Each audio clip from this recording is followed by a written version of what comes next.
Biju is asking why you prefer RSI over other indicators. See, indicators are basically derivatives of price.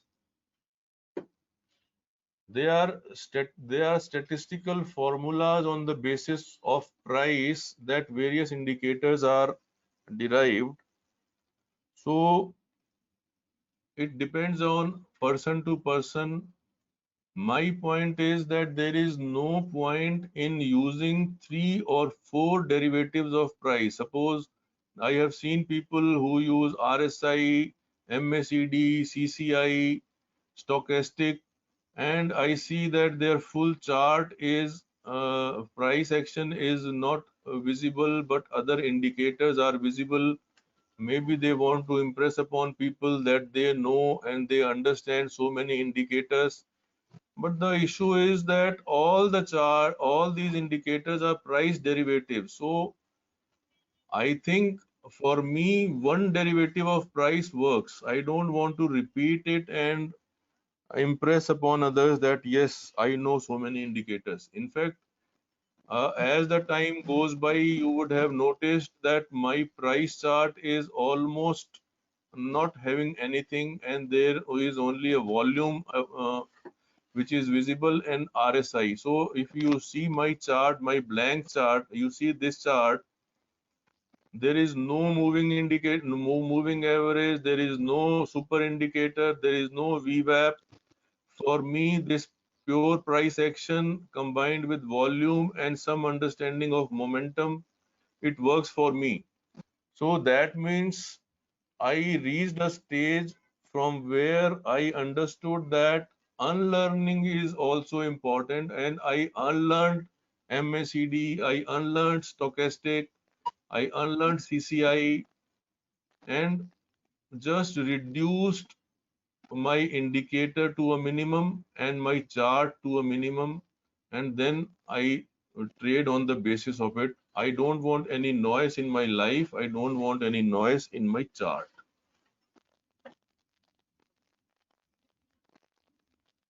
Sir, Vinay Bhatt is asking, sir, how to trade possible breakout in Bank Nifty?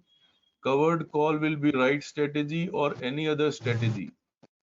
See, if you are doing intraday trade, you will not get anything in the covered call.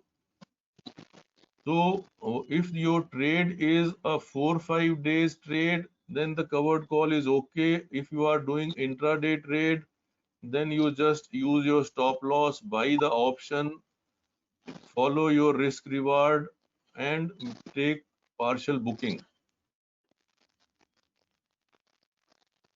Bharat is asking, sir, can you please explain position sizing thumb rule?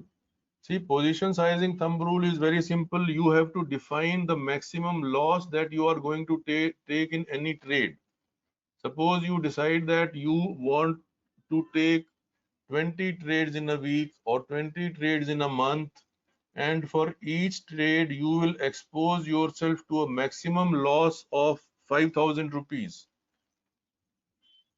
Then on the basis of that maximum loss and the distance between your entry and stop loss points, that will take you to the correct position size, because you do not know how far the market will go, or whether market will reach your target or exceed your target, but you know that this is my stop loss. On the basis of that stop loss, you define your risk, and then on the basis of maximum risk that you are going to undertake, you define your stop loss.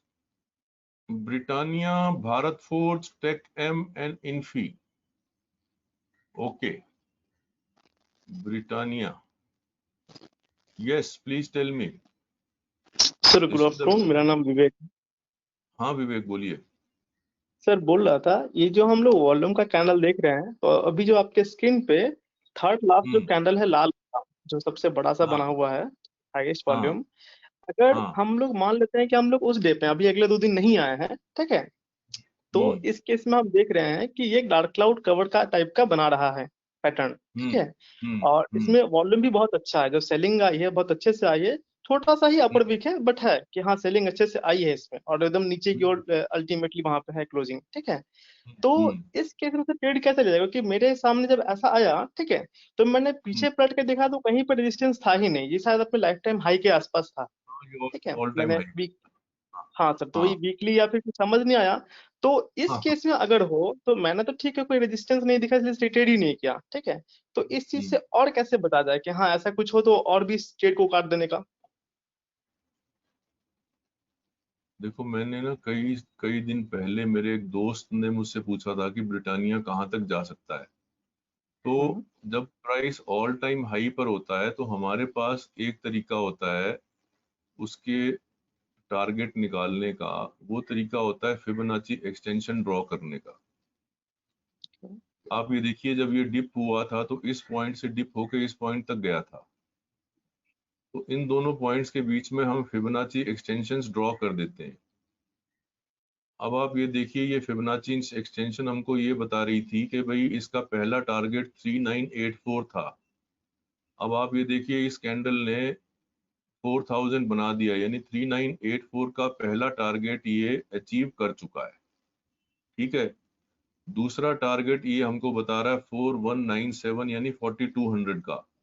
अब वो उस 4200 पे जाएगा कि नहीं जाएगा हमको नहीं पता, लेकिन हमको ये पता है कि जो इसने पिछली वीकली कैंडल बनाई थी वो भी ज्यादा स्ट्रांग नहीं थी। इससे पहले कि आप ये कैंडल देखिए और ये कैंडल्स देखिए, ये बात नजर आ रही है कि भाई इस कैंडल के मुकाबले ये दोनों जो कैंडल्स हैं ये इनडिसिसिव कैंडल्स हैं। यहाँ से डिस्ट्रीब्यूशन अगर हम नहीं कहें तो भी प्रॉफिट बुकिंग आनी शुरू हो चुकी है। ये तो कैंडलस्टिक हमको बता रही है। लेकिन अगर मैं इसका आरएसआई देखूं तो आप ये देखिए, इसने यहाँ से ये ब्रेकआउट दिया था और उसके बाद ही इसका मोमेंटम स्ट्रांग था। तो वीकली चार्ट पे अभी किसी भी तरह का की वीकनेस नजर नहीं आई है। It remains a buy on dip stock. इसमें कोई थकावट ढूंढ कर शॉर्ट करने की अपने को गलती नहीं करनी चाहिए, पर्टिकुलरली इसमें नहीं, किसी भी स्टॉक में जो कि ऑल टाइम हाई पे चल रहा हो।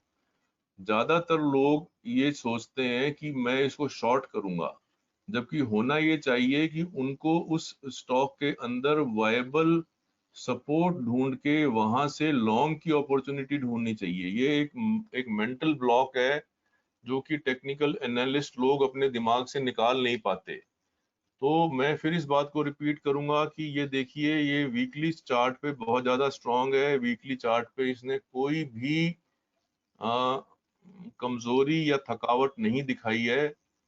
डेली चार्ट पे जो कैंडल्स हैं वो प्रॉफिट बुकिंग इंडिकेट कर रही हैं, लेकिन इस पे भी अगर आप ये चेक करो तो कल भी मुझसे एक आदमी ने सवाल पूछा था, ये दो स्विंग अगर मैं इसको कन्वर्ट कर दूं लाइन चार्ट में, तो आप ये देखिए, ये यहाँ पर ये हाई था स्विंग का प्राइस का और यहाँ पर ये हाई था। यहाँ भी इसने कोई ऐसी डाइवर्जेंस नहीं दी है अब तक। तो मेरा ये मानना है कि अगर कभी कोई ओवरऑल मार्केट में कमी की वजह से वीकनेस आती है, तो अगर ये 3600 के आसपास मान लो डिप कर जाता है, तो फिर यहाँ से ये ऊपर आके फिर 4100 4200 दिखाएगा। So you have not to think of shorting it for targets of 3600, but then you have to wait for 3600 to get long in it again for targets of 42। इस तरह से एक्चुअली हमको किस स्टॉक को शॉर्ट करना है और किस स्टॉक को लॉन्ग करना है, ये एक बहुत बड़े विवेक की बात है। आपका नाम विवेक है, आप अपने विवेक का इस्तेमाल कीजिए और जो अप ट्रेंडिंग स्टॉक है उसको शॉर्ट करने की अपॉर्चुनिटी ढूंढने की बजाय उसके अंदर डिप ढूंढ के उसमें लॉन्ग की अपॉर्चुनिटी ढूंढिए। ठीक है विवेक। ये सर बढ़िया। हम्म। सर अगला स्टॉक है मेरा वो Bharat forge, please. Bharat forge. हाँ बताइए, भारत फोर्ज में क्या पूछना है। सर, वो कैंडल स्टिक कर दीजिए, लाइन समझ में नहीं आएगा अपने। ये सब बदल बदल के देखना चाहिए, तभी आपकी एनालिसिस कंप्लीट होगी। हाँ हाँ सही बात बताइए। है सर। ये सर आप डेली पे आ देना प्लीज, फिर मैं बताता हूँ। ये आपने वीकली खोल रखा है। अभी आ जाता हूँ, अभी आ जाता हूँ। हाँ सर, यहाँ हाँ पे क्या है, अभी जिस जगह पे आप हुए हैं वहीं पे देखिए कि ये एक काइंड ऑफ रेजिस्टेंस इसको 2-3 बार उस प्राइस रेंज में मिल चुका है। ठीक है, अभी क्या है कि मेरे हिसाब से जो मेरा एनालिसिस था कि अभी प्राइस अनडिसाइसिव है, तो मैंने इसमें भी कोई ट्रेड नहीं लिया। बट जो मेरा हम्म कहना था कि देखिए प्राइस वहां पे क्या है, घूम फिर के थोड़ा थोड़ा अपर विक्स लोअर विक्स ले लेके हिल डोल के ऊपर जा रहा है। बट जो हम्म वॉल्यूम है हमारा लास्ट 6-7 दिनों से, वो वॉल्यूम हम्म कंटिन्यूसली नीचे जा रहा है। तो इसमें मेरा हम्म एनालिसिस था क्या कि अगर कोई बढ़िया upper wick shooting star type candle चला आता है इस रेजिस्टेंस पे, तो फिर हम्म। शॉर्ट करना है। बट जो मेरा इन्फ्लुएंसर क्वेश्चन यहाँ पे कि मेरे हिसाब से सर इसका प्राइस को और ज्यादा ऊपर नहीं जाना चाहिए। आपका सर इस पे क्या कहना है, मेरा सोचना सही है या गलत? देखो ऐसा है कि इसको क्या करना चाहिए, हम उस पे क्यों दिमाग लगाएं? हम्म, क्योंकि जब हम इस बात पे दिमाग लगा लेते हैं तो हमारा आधा दिमाग काम करना बंद कर देता है। मैं तो सिर्फ आपको मोटे तौर पे ये बताना चाहूंगा, देखो ये मैंने इसके अंदर एक सप्लाई जोन मार्क कर रखा है, और शायद ये वीकली चार्ट के बेसिस पे मार्क किया हुआ था। इसको मैं फिर हटा देता हूँ। आप ये देखिए, अभी मैंने एक जेंटलमैन को रेजिस्टेंस और सप्लाई के बीच में फर्क बताया था। प्राइस जब यहाँ से गिरना शुरू हुआ तो ये वाला पॉइंट हमारा रेजिस्टेंस है। आप ये देखिए, ये रेजिस्टेंस था, ये रेजिस्टेंस था, यहाँ से प्राइस गिरना शुरू हुआ, लेकिन गिरावट के दौरान बीच में ये यहाँ पे ठिठका। जिस पॉइंट पे ठिठका, उस पॉइंट को हम मार्क कर लेते हैं। आप ये देखिए, ये डोजी कैंडल थी। डोजी का मतलब यहाँ पे एक बार प्राइस इनडिसिसिव हो गया था, और हम्म, इनडिसिसिव होने के बाद दोबारा इसने डिसाइड किया कि ये नीचे जाएगा। तो वो जो इनडिसिसिव कैंडल थी वो हमारी सप्लाई जोन बन गया। तो अभी हमको हमारा जो ये चार्ट बता रहा है कि ये सप्लाई जोन है 422 और 466 के बीच में। एक हमारे पास ये इंफॉर्मेशन है। दूसरी इंफॉर्मेशन क्या है, अब मैं इसको डेली चार्ट में कन्वर्ट कर रहा हूं। तो डेली चार्ट में भी आप ये देखो, प्राइस यहाँ पे आके अटक रहा है। तो अटकने के बावजूद आप ये देखो, कल इसने यहाँ पे एक डोजी बनाई, और इससे पहले यहाँ पे ये अटका हुआ था। तो अभी हमारे पास दूसरी इंफॉर्मेशन ये है कि ये यहाँ पे अटकने के बाद ये ऊपर चलना शुरू हुआ। तो अब हमारे पास दो रेंजेस आ गई। एक रेंज ये वाली आई 353 की का लो, और 422 का लो। मतलब ये 422 और 352 के बीच की रेंज हमारे पास है। इस रेंज में प्राइस चलेगा। अगर इसके नीचे गया तो अपने को शॉर्ट करना है, एक बात। नंबर दो बात, अगर ये इस सप्लाई जोन तक पहुंचता है तो वहां पे बियरिश कैंडलस्टिक की एक फॉर्मेशन देख के वहां पे हम एक शॉर्ट करने की मंशा बना सकते हैं। इसके बीच में हमको कुछ करने की जरूरत नहीं है। इसके बीच में अगर हम कुछ करें तो सिर्फ ये कर सकते हैं कि भाई ये दो कैंडल्स जो है कंसोलिडेटिंग कैंडल्स थी, और इनको हमने मार्क कर लिया, और इनके ऊपर अगर प्राइस क्लोज होना शुरू हुआ तो एक डिसिसिव कैंडल बनेगी। अभी तक आप ये देखिए कि इस पॉइंट से इस पॉइंट के बीच में एक भी डिसिसिव कैंडल नहीं बनी है। इसका मतलब कि ये भी मौका देख रहा है कि वो बाजार क्या करेगा। अभी इसके अंदर मुझे ज्यादा गति नजर नहीं आ रही है, लेकिन हो सकता है कि ऐसे सब बाजार जो है लिक्विडिटी लिक्विडिटी ड्रिवन बाजार है, इसमें शॉर्ट करने की जल्दी ना कीजिएगा। बहुत ही ध्यान से बाउंड्रीज मार्क करते हुए ही शॉर्ट कीजिएगा। अभी आज जब तक प्राइस इस पॉइंट 353 353 के नीचे नहीं जाता, तब तक हमने को ये शॉर्ट नहीं करना है, या फिर शॉर्ट करना है ऊपर सप्लाई जोन में। देखिए, ठीक है सर, इसका सर आप किसी भी स्टॉक को लॉन्ग या शॉर्ट करने के दो ही तरीके हैं कि भाई आप या तो ब्रेकआउट पे लॉन्ग करते हैं, या डिमांड जोन में लॉन्ग करते हैं, या सप्लाई जोन में शॉर्ट करते हैं, या ब्रेक डाउन पे शॉर्ट करते हैं। बीच में किसी रेंज के अगर हम किसी उत्साह में आके या किसी की टिप पे आके लॉन्ग शॉर्ट करते रहते हैं तो वो हमको विप सॉ करके आगे पीछे धक्का मार के उतार देता है और नुकसान हमारी जेब में डाल देता है।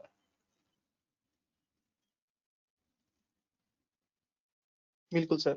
इसका सर आपने वो वीकली खोला था, ये आप एक बार इसका वीकली भी करेंगे। बीच में एक हैमर पैटर्न था जो कि बहुत हाई वॉल्यूम पे था, दो चार कैंडल पहले ही है हम्म। सर। ये जो आपका लास्ट चौथा नंबर जो कैंडल है आप हैमर। यही यही तो मैंने डेली में मार्क किया। अब आप वीकली में भी वही चीज देख रहे हैं। होता क्या है कि एक एक्सप्लोसिव कैंडल बनती है, फिर एक रेस्टिंग कैंडल बनती है, और फिर उस रेस्टिंग कैंडल के ऊपर जब प्राइस क्लोज होने लगता है तब हम लॉन्ग कर सकते हैं। अब आप इस केस में ये देखिए, अब ये वीकली चार्ट है, वीकली कैंडल है। अब इसमें ये एक्सप्लोसिव मूव बना, उसके बाद ये रेस्टिंग कैंडल बनी, लेकिन ये वाली जो कैंडल थी ये इसके रेस्टिंग कैंडल के हाई के ऊपर क्लोज नहीं हुई। ये देखिए, ये जो शूटिंग स्टार जैसा कैंडल बना, इसका मैं टॉप मार्क कर देता हूं, और आप ये देखिए ध्यान से, ये जो कैंडल बनी ये इसके ऊपर क्लोज नहीं हुई।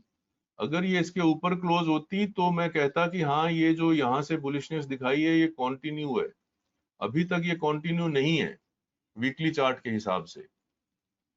तो वीकली चार्ट में जो देखना वो मैं आपको बता रहा हूँ कि वीकली कैंडल में ये एक्सप्लोसिव कैंडल बनी, ये रेस्टिंग कैंडल बनी, और ये कैंडल रेस्टिंग कैंडल के ऊपर क्लोज नहीं हुई है अभी। तो बायस पॉजिटिव जरूर है, लेकिन मूव अभी कंसोलिडेटिंग है।